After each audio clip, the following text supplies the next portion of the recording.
Halo teman-teman, selamat datang di channel Polkam, Politik Kampung. Saat ini kita bertemu dengan uh, Bapak Nur Hidayat Sardini. Beliau adalah uh, Ketua Departemen Politik dan Pemerintahan di Universitas Diponegoro. Selamat datang, Iya, thank you Mas O. Mas. Lama kita tidak Ya, bersua, puluhan tahun ya. satu rezim lah ya, 30 tahun lebih. Iya, iya, iya. Mas NHS kalau kita bilang, beliau ini termasuk peletak dasar demokrasi di Indonesia di pasca reformasi. Beliau adalah Panwas pertama Iya. di Jawa Tengah. Itu proses transisi demokrasi di Indonesia yang pemilunya sudah multi partai, orang-orangnya baru, lembaganya baru, dan beliau lama di Bawaslu ya Mas ya. Bawaslu pertama. Itu berapa tahun Mas sampai? 5 tahun ya. 2008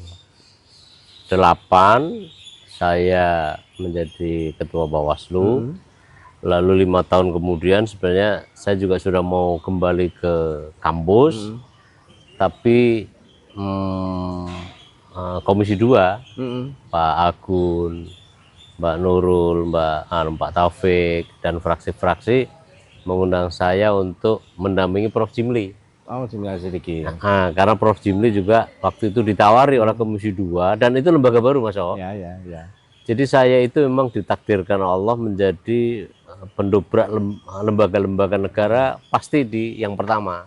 Panwaslu juga pertama, kemudian Bawaslu pertama, DKPP juga pertama. Dulu di kampus kami juga punya lembaga Pusat Studi Pesisir dan Laut Tropis, itu juga pertama. Nah, hampir saja saya menerima tawaran untuk menjabat di lembaga negara yang juga pertama. Tapi saya sudah merasa saatnya lah saya balik ke kampus, karena saya 10 tahun tinggalkan kampus, dan saatnya saya juga lebih banyak mengabdi untuk menularkan pengalaman dan ilmu, dan sebagian besar sudah saya laksanakan, dan saya merasa lebih senang membantu gitu ya. Sebenarnya DKPP juga ada tawaran, tapi saya tidak nyoba ke partai politik. Biasanya kan ada juga yang nawarkan, terutama ketika teman-teman yang dulu di komunitas pemilu nasional ketemu, bahkan ada partai yang siap membiayai dari A sampai Z. Bahkan saya ditawari mencalonkan sebagai 2 daerah, wali kota Pekalongan dan bupati Pekalongan, tapi lagi-lagi saya tidak bersedia karena saya punya pengalaman. Tensi kita untuk menjadi pejabat itu tinggi banget. Ya. Saya meski sekarang pun jadi pejabat. Itu. Tapi saya udah. Kalau mau sih saya di DKPP tinggal bilang iya aja. Orang waktu itu Pak almarhum sebetulnya senior kita di sini ya, Pak Cahaya Kumolo. Saya bilang sama beliau bahwa saya sudah dalam setengah tahun ini sudah menyicil barang-barang saya dari Jakarta ke Semarang. Nah itulah kemudian. Jadi praktis jadi akademisi lagi. Iya. Tahun 2017. Jadi 2017 itu saya didapuk oleh kolega di Departemen Politik dan Pemerintahan sebagai sekretaris program doktor ilmu sosial. Mungkin karena dianggap berhasil, lalu saya dipromosikan menjadi ketua departemen itu sampai sekarang. Insya Allah jika tidak ada aral melintang, usia panjang, 2026 saya akan mengakhiri jabatan ini, dan tempo hari belum pensiun, masih lama. Tempo hari saya juga ditawari satu jabatan, tapi saya bilang saya tidak bersedia dan saya ingin tidak punya jabatan kecuali jabatan. Iya. Nah itulah Mas O, karena jadi pejabat itu kalau orang nggak bertanggung jawab sih bisa suka-suka. Ya. Tipe saya tidak mau jadi konglomerat jabatan. Gitu. Saya dengan Mas NHS ini, kalau kawan-kawan tahu, saya di pers mahasiswa, dia di SMPT. Jadi waktu itu kita memeriahkan kehidupan kampus waktu itu. Jadi tahu saya. Menarik. Mas Ada kisah tentang blog majalah kami? opini ya. Iya, iya. Ya ya. Aktif di politik dan sekarang Bawaslu. Nah, kaitannya dengan politik. Iya. Saat ini Iya. kita ingin meminta tanggung jawab Iya. Mas NHS ini. Iya. Perilaku politik saat ini yang sudah menurut saya nggak perlu direposisi lagi atau bagaimana? Saya batasi ya pembicaraan ini persepsi kita terhadap para pelaku atau aktor politik ya, yang secara umum memang makin menyempal aja. Mereka berpolitik tapi dengan nada datar gitu ya, atau pada sebagian yang lain kosong. Politik tanpa misi, politik tanpa cita-cita, politik yang hanya diwarnai oleh kebutuhan-kebutuhan yang bersifat lahiriah. Maksud saya adalah bahwa kalau politik itu tidak punya cita-cita yang baik, yang berisi gitu ya, ya itulah Indonesia hari ini. Jabatan-jabatan diisi hanya untuk memenuhi kuantitas atas nama hak, bahwa semua orang punya hak untuk menuju jabatan. Bahkan orang yang tidak memiliki kapasitas sekalipun ingin agar jabatan itu dia pegang. Itulah kita hari ini, sehingga politik tanpa arah. Bahkan asal menduduki jabatan semua orang bisa, tapi bagaimana jabatan yang memberi makna, itulah tantangan kita hari ini. Dan saya lihat ya, tentu saya tidak bisa ngebiah-uyah ya, mengeneralisasi semuanya, tapi demikianlah pemandangan yang kita lihat, yang kita rasakan. Karena apa, nanti hasilnya juga nggak ada. Misalnya kita dalam waktu hampir 4-5 bulan terakhir ini juga ya kosong politik kita. Ya. Kita lihat perilaku politik, perilaku orang berpolitik, tabiat politik para politisi. Ini sebenarnya sudah bergeser, Mas. Kalau jenengan melihat ini bagaimana? Kalau dulu misalnya orang pindah partai aja sudah malu gitu loh. Pak Mali. Dan itu terjadi kan di almarhum Cahyokumolo. Nah, sekarang enggak, uang pindah gitu aja dengan cepat kilat, dasar kepentingan aja udah terjadi. Di tempat saya dulu, saya masih ingat cerita orang tua bahwa aktivis P3, ini zaman Orde Baru ya, saya dari Pekalongan, kan yang serba pemerintah itu kan jelek. Ya. Kopi 3. Iya. Lalu ada seorang kiai yang kemudian menyatakan diri masuk Golkar. Kalau aku itu jamaahnya, pengajiannya hancur semua langsung. Itulah maksud saya untuk menggambarkan. Tapi tentu saja ini tidak semua daerah, tidak semua lapis masyarakat. Di Indonesia orang pindah partai, saya suka istilahkan kutu loncat, sesuatu yang tidak lagi istimewa. Bahkan misalnya dengan pendekatan-pendekatan sama seperti dalam industri, dalam usaha, membajak manajer, pembajakan manajer kan, aktivis partai. Bahkan ada satu partai yang dia itu siap untuk menampung mereka yang tokoh lokal yang luas, yang tidak nyaman di partainya, dan dia tahu bahwa logistiknya tidak nyaman dan dia pernah menjadi pemenang, lalu bisa pindah partai dan dibiayai. Mas Olo tahu lah, karena Mas Olo juga pernah punya afiliasi ke situ. Lah kemudian ya pindah begitu saja, membawa dia gerbong timnya, pemilihnya. Begitu dia pada putaran berikutnya dalam pemilu legislatif, dia kemudian juara, memenangkan lagi, padahal partainya ganti. Dan saat bersamaan juga dia nyalonkan pilkada, menang gitu. Apa yang bisa kita sampaikan di soal ini? Pertama, dua hal ya. Nomor satu, bahwa ideologi partai tampaknya tidak lagi relevan. Yang kedua, makin tingginya harga popularitas, makin tinggi juga buat partai untuk mengusung dia. Dan saya rasa itu gejala yang sekarang lumrah. Itu semua Mas O karena proses industrialisasi politik, Industri politik, industrialisasi demokrasi, yang orang selalu menghitung berdasarkan untung dan rugi. Ya, ya. Sama seperti mengatur logika bisnis juga demikian.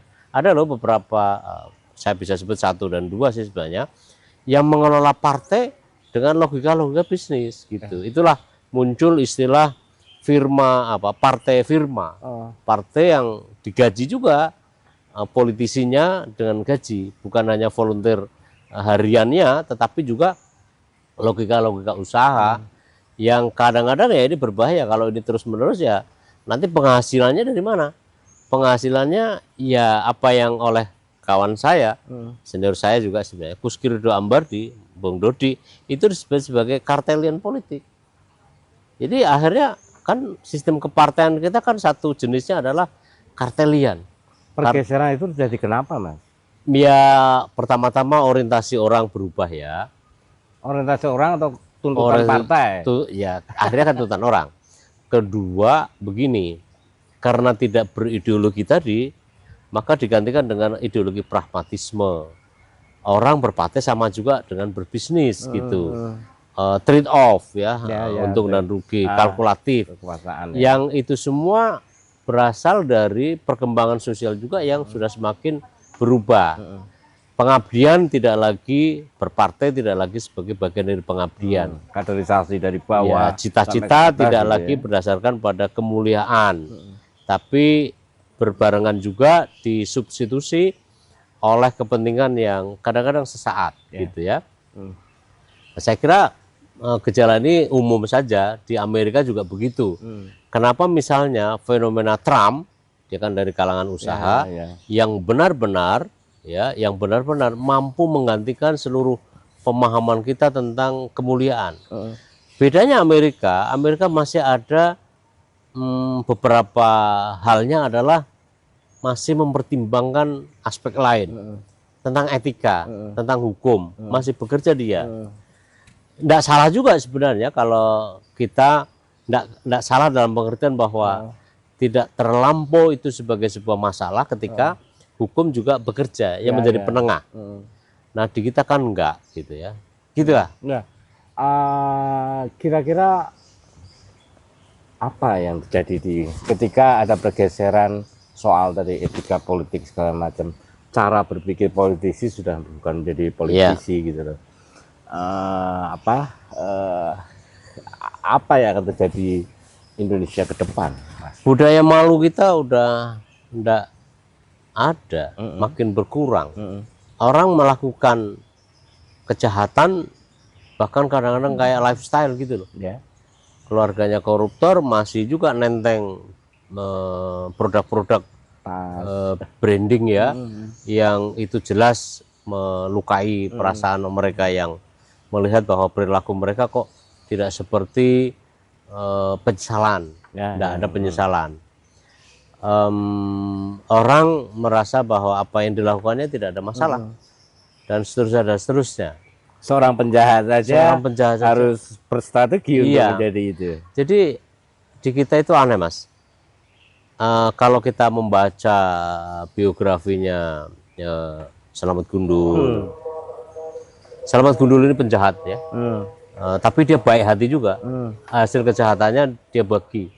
Kalau dia mau masuk kota Surabaya, ya dari bis ya di stasiun di terminal Bunggur itu sudah berjejer orang yang akan mengantarkan ke rumah dia. Satu ya. Saya baca juga riwayat Joni Indo. Demikian juga begitu. Ada satu yang sangat menarik sampai hari ini, ialah Kusni Kasdut. Kusni Kasdut ini adalah penjahat kaliber, perampok, tapi dia adalah pejuang. Karena dia tidak bisa mentransformasi diri ke dalam tentara Indonesia karena dulu ada kebijakan. Nah kemudian dia jadi penjahat. Nah dia itu memilih juga sasaran. Dia tidak akan menjadikan sasarannya jika jelas dia tidak kaya yang jadi sasaran. Maka yang dia sasar itu bank, Bang. orang kaya banget. Karena dia itu buat saya Robin Hood ya, atau maling budiman. Nah, dia ada satu prinsip, dia tidak akan menembak kepada sembarang orang, kecuali orang itu menodongkan senjata atau pisau, menghunuskan. Dia tidak akan akan jadikan sasaran kalau orang ini dikenal baik kepada orang lain. Dan dia melakukan survei juga sebelum melakukan kejahatan. Dia tanya kepada orang-orang di sekelilingnya, orang ini baik nggak sih? Kira-kira gitu lah. Di suatu waktu diilustrasikan ada anak buahnya yang sedang mensurvei di warung, ya. Itu ditanya orang itu, orang itu dermawan, bayar zakat, yang nggak jadi. Dari konteks politik apa? Dalam konteks politik kita ini sekarang, ya karena logika kalkulatif tadi menganggap pengabdian sebagai bisnis. Dan itu untung dan rugi tanpa dasar pemahaman, tidak lagi punya rasa malu dan selalu ingin cepat. Kita lebih mirip politisi-politisi kelas begal. Tahu apa begal ya? Begal itu kan penjahat yang paling tidak perlu belajar. Padahal dalam cerita Kusikasud sama juga seperti kalau kita nonton film The Heat, Al Pacino, Bruce Willis, Van Kilmer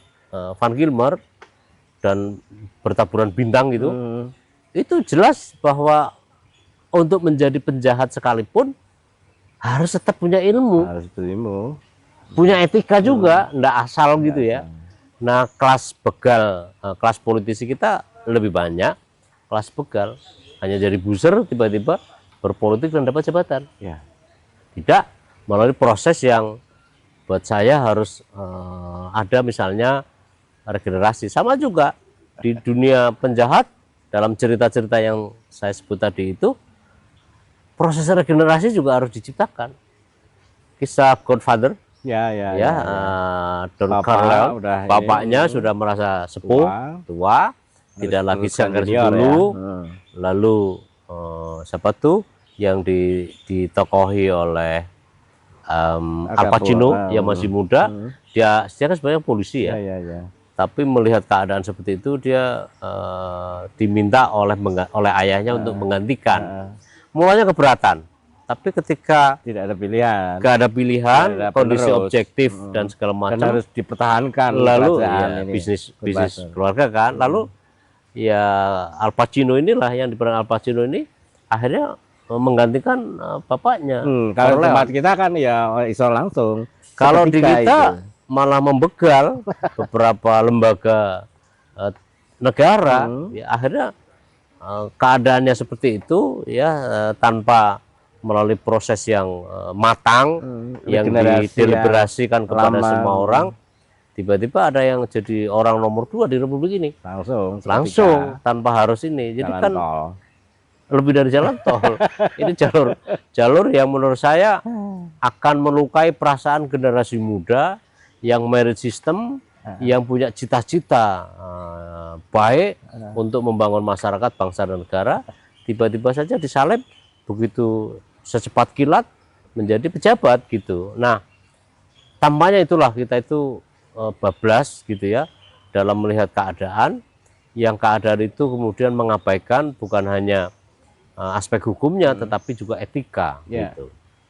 Akhirnya apa yang terjadi, Bung O? Ya kan ini barang masih mentah ini, barang ini belum matang. Efeknya misalnya, kalau Anda lihat begitu banyak pejabat yang seharusnya tidak lagi berperilaku semacam itu. Ucapannya menunjukkan kualitas orang itu yang seperti tidak pernah makan bangku sekolah. Bagaimana menanggapi isu babi, kepala babi dengan seenaknya dia seperti itu. Apalagi jelas kalau dilihat bahwa memang orang ini memang tidak punya reputasi pernah jadi pejabat sebelumnya. Jangan-jangan karena kebetulan buzzer sebagai bagian dari sumber rekrutmen kepemimpinan pada era sekarang, lalu langsung naik tangga, jadilah dia pejabat. Dia tidak merasa bersalah karena tidak tahu bahwa itu tuh masalah gitu. Rasa sensitivitasnya hilang gitu ya. Lalu pernyataan-pernyataannya menjadi tidak menjadi nggak kosong sopan lah ya. ya. Ada menteri yang jelas ngebela istrinya dalam kandidasi di Banten. Menteri itu tidak merasa bersalah itu, masih selalu membangun pembenaran gitu ya, padahal putusan MK sebelumnya juga sudah mengingatkan. Lalu seorang pejabat lagi yang memang ya menunjukkan bahwa dia sebenarnya belum pantas, belum waktunya untuk jadi pejabat gitu. Publik ini menjadi pidato sambutan juga nggak perform gitu ya. Itu kan beberapa hal. Publik itu menjadi kebingungan dengan sikap-sikap pejabat yang begitu gampangnya ngomong A, tiba-tiba bisa direvisi kembali.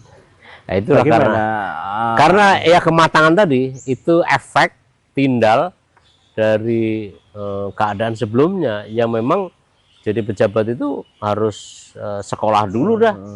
Ya, sekolah yang matang, kemudian mengabdi kompetensinya ya, Mas. Iya, meninggikan kompetensi, belajar. Yang paling ringan itu kan public speaking, dia harus belajar.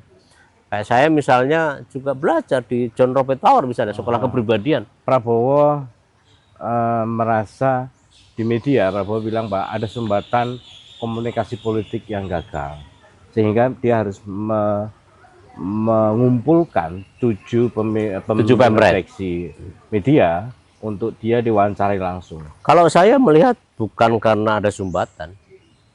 Buat saya hari ini seperti aorta yang lancar dalam sirkulasi darah. Kita sangat lancar. Karena sekarang tidak bisa lagi orang harus ketemu presiden, harus ngomongin, enggak. Kan bisa memanfaatkan media, baik yang enak maupun yang tidak enak. Nah, buat saya problem hari ini adalah problem dari mana sumber masalah itu berasal. Kan kita tidak mungkin semua menyalahkan orang. Tapi buat saya mau dibikin presiden menjawab sampai 10 kali pun bukan soal komunikasi politiknya buat saya. Tapi dasariah di dalam cara mengelola negara itu menurut saya sumber masalah. Setelah ini kan ada lagi misalnya mau ditambah 10 pemret. Tapi kalau perubahan itu tidak dilakukan dari lingkaran terdalam, saya kira kok nggak akan mengubah apapun. Sekali lagi bukan masalahnya simptom karena sumber, enggak buat saya.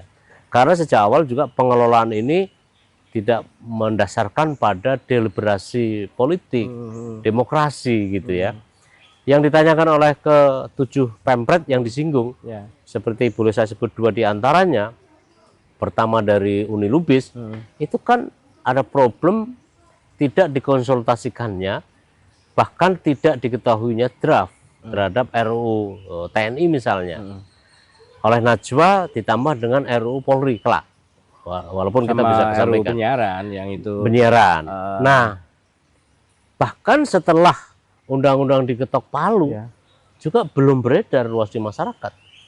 Lalu prosesnya melalui anti publik. Jelas anti kritik. Dilakukan di luar gedung. Pada saat presiden itu sedang menggalakkan untuk efisiensi misalnya. Ini kan tidak terkonfirmasi. Jadi buat saya 10-an kali dibikin acara sejenis kalau tidak diperbaiki dari dasariahnya pengelolaan negara, pemerintahan, tampaknya tidak akan terjadi. Pengelolaan negara itu nggak becus ini. Ya itu kan bahasa yang terlalu eksplisit ya. Nah mungkin juga gini Mas O, becus ya, tetapi cara. Saya sih lebih melihatnya pada tata kelola pemerintahan.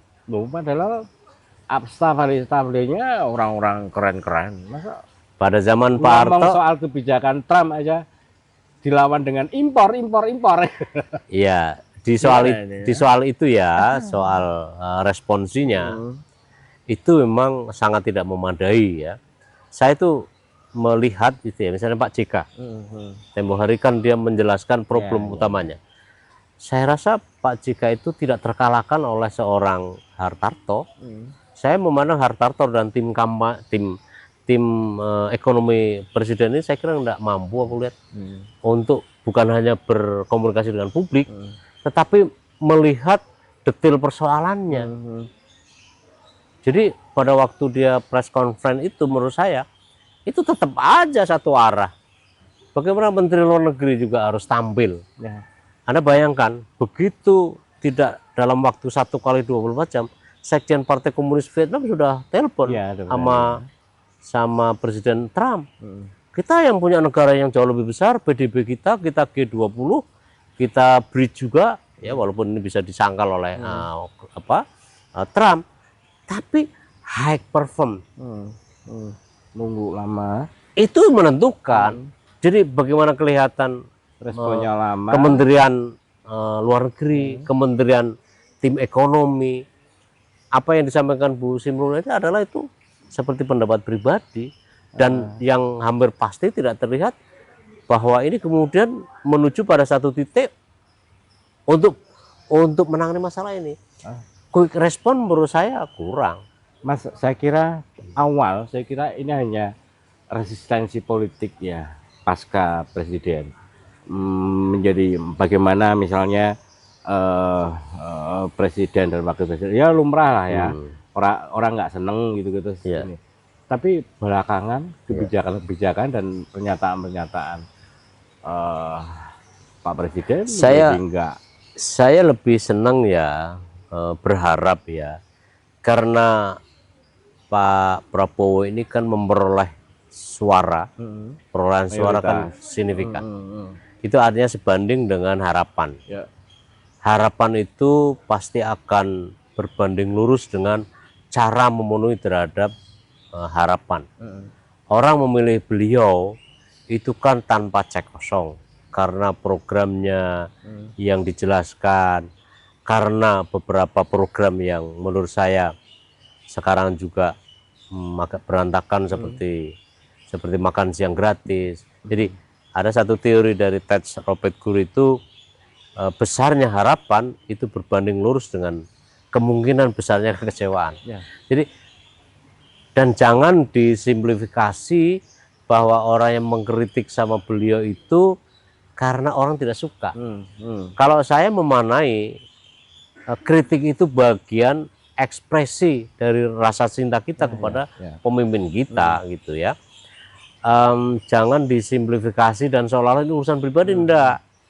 Dan karena kita hormat kepada Pak Prabowo dan kita sayang kepada beliau, maka kemudian kita harus lakukan kritik.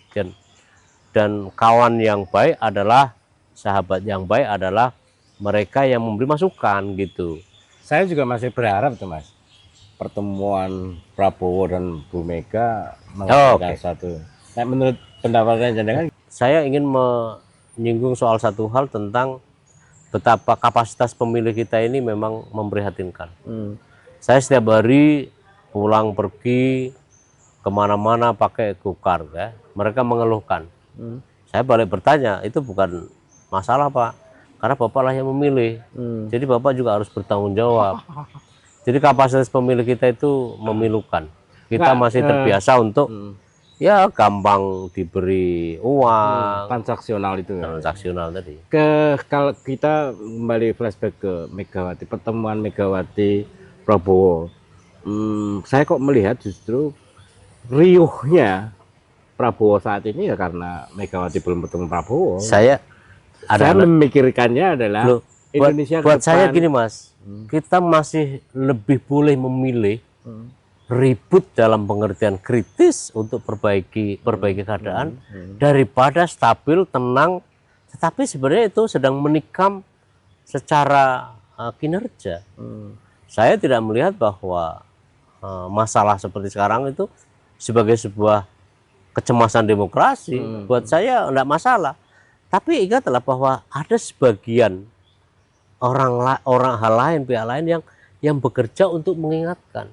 Ya, itulah institusionalisasi oposisi. Di kita kan enggak, sudah secara institusional juga makin enggak ada. Harusnya kan, untuk soal itu saya memuji Pak Brewo, Pak Paloh, karena dia nggak mau bergabung dalam koalisi, nggak mengutus kadernya jadi menteri. Alasannya yang paling saya puji adalah karena saya kira-kira gitulah. Saya tidak berkeringat terhadap kemenangan rezim ini. Nah itu bagus. Nah kan sebagian yang lain tidak malu-malu. Ya. Sudah gitu nggak dikasih kabinet lagi kan? Karena toh memang yang namanya oposisi dari dulu kita juga tidak pernah melihat partai politik itu menjalankan fungsi Memang oposisi itu secara tadi baik, karena kan? kartelian tadi, industrialisasi itu. Tapi saya ingin juga sampaikan Mas, pertemuan Bu Mega dan Pak Prabowo ini saya juga membaca pada sisi lain. Ya, ya. Pak Jokowi kan terlalu kuat. Sebagai Apapun kita hormati juga kepada Bu Mega, karena kalau laporan Tempo ya, bahwa beliaulah yang menjadi pionir pada waktu ada arus ya. Saya tidak menuduh, karena pihak Pak Jokowi kan menyangkal bahwa itu gagasan dia. Ya, ya. Kendati pun internal PDIP seperti Hasto sampaikan, itu karena keinginan untuk 2-3 periode itu kan dari beliau. Dilepas itu, saya kira konstelasi politik sekarang dalam bacaan saya, Pak Prabowo perlu ada kawan yang sama-sama untuk ya kan sudah ada wakil, Mas. saya kira ya justru itu wakil dalam konteks ini juga bagian dari sesuatu yang tidak ngeh dalam gagasan besarnya sekondan itu ya, itu. Dan karena itulah sparring partner itu penting, dan kehadiran Bu Mega jikapun akhirnya nanti akan diakomodasi 3, 4, 5 menteri katanya gitu ya, maka itu konteksnya di situ. Jadi saya melihat Pak Prabowo perlu kawan yang kuat, yang boleh jadi sedang ada hal yang tidak selalu sejalan antara kepentingan Pak Jokowi dengan kepentingan Prabowo, dan dia butuh ya entitas lain yang bekerja untuk bersama-sama. Dan saya kira itu soft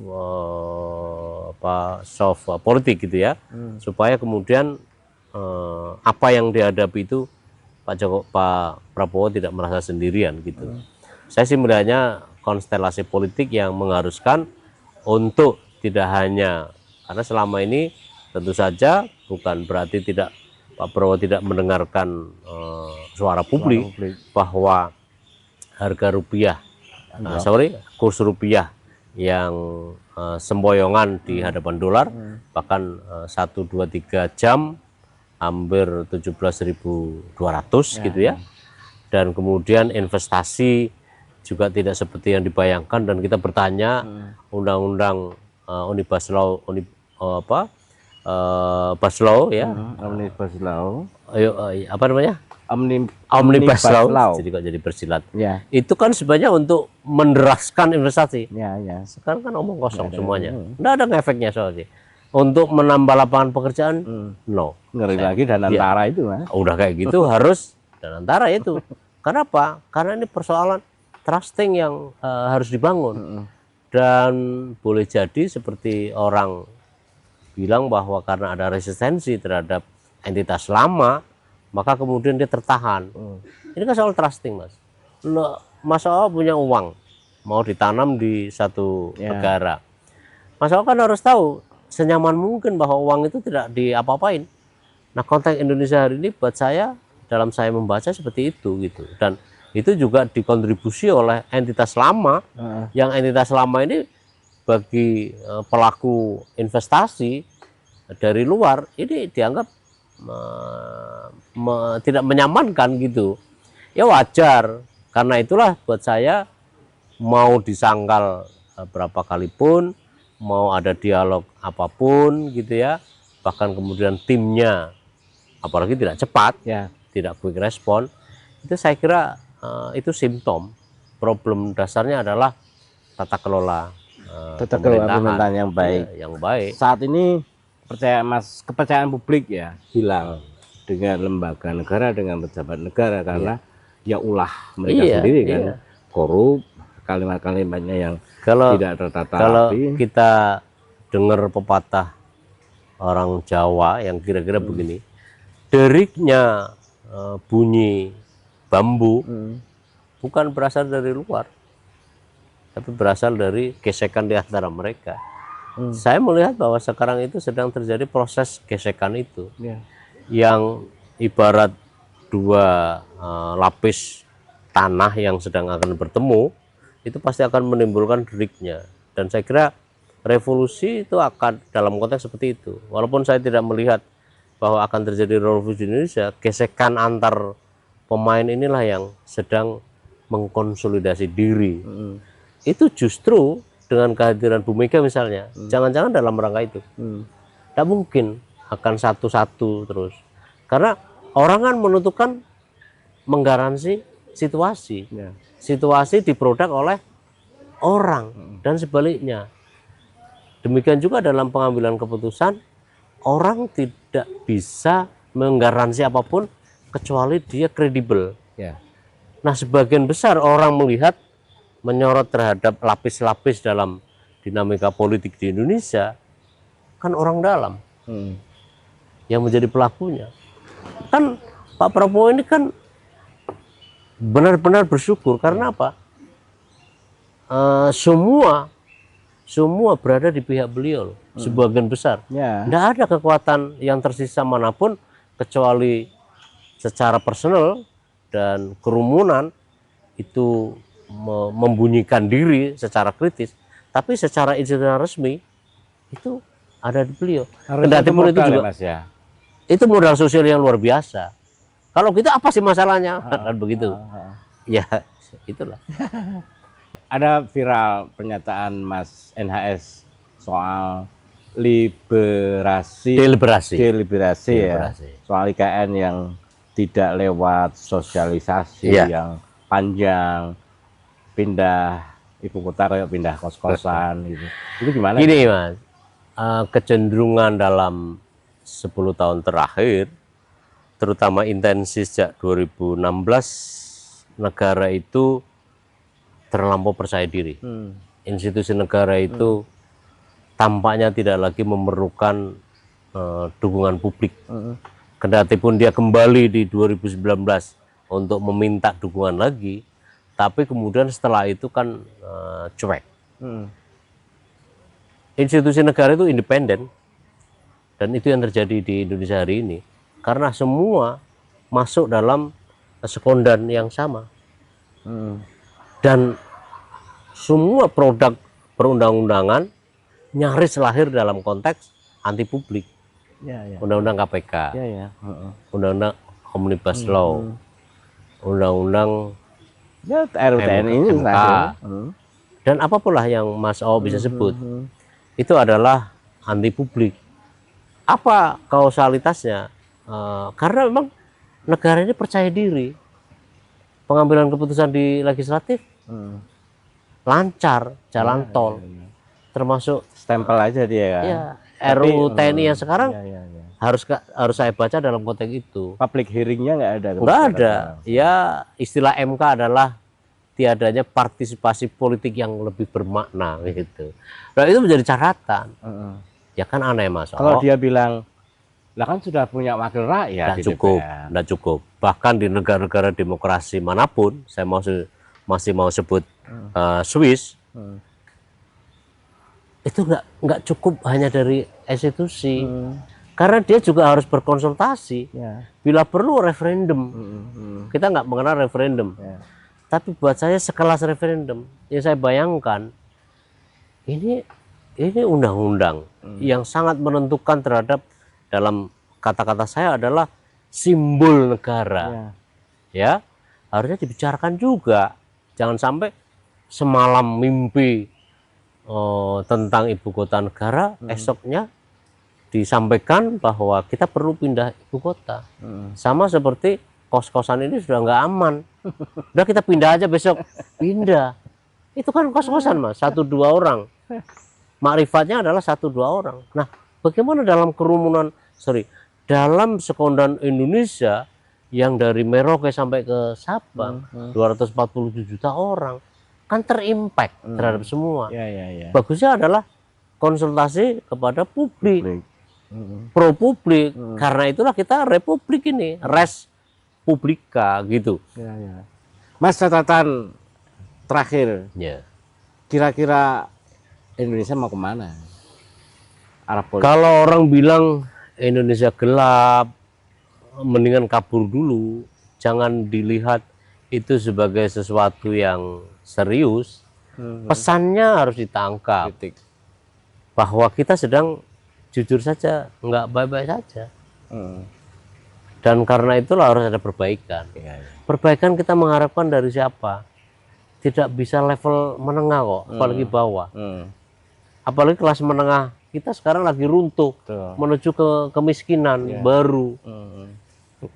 Ya tentu kepada elit kita, karena mereka punya amanah yang lebih besar. Makin tinggi jabatan, makin besar amanah yang disampaikan. Makin tinggi jabatan, berbanding lurus dengan tanggung jawab. Siapa itu? Level menteri nggak cukup deh. Lagi-lagi kepada presiden. Saya mencatat juga, selain Pak Prabowo yang harus bertanggung jawab terhadap keadaan Republik ini, kan teman sekundannya, ada Pak SBY, ada Pak Jokowi.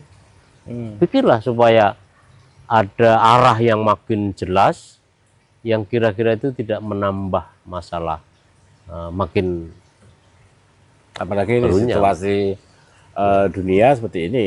Semakin Buat saya Trump itu kebetulan aja, karena kan sama dengan kita itu nggak atau belum ya, atau sudah lewat bahwa pertumbuhan ekonomi bisa sampai 8%. Kebetulan ada COVID, justru COVID itu yang menolong kita untuk tidak rasa malu. Sama dengan Trump, nggak ada Trump pun kita kayaknya agak declining juga loh. Jadi malah punya alasan. safety the best, jangan-jangan kan. Jadi kan ya semua kena ya impactnya, tapi kan ada yang lebih parah lagi, ada yang enggak gitu. Oke. Terima kasih Sama-sama, Mas Mas NHS O. atas waktu yang diberikan. Oke. Halo kawan-kawan, begitu kita ngobrol kita dengan Pak NHS, tetap setia dan berada di channel kita Polkam, Politik Kampung. See you.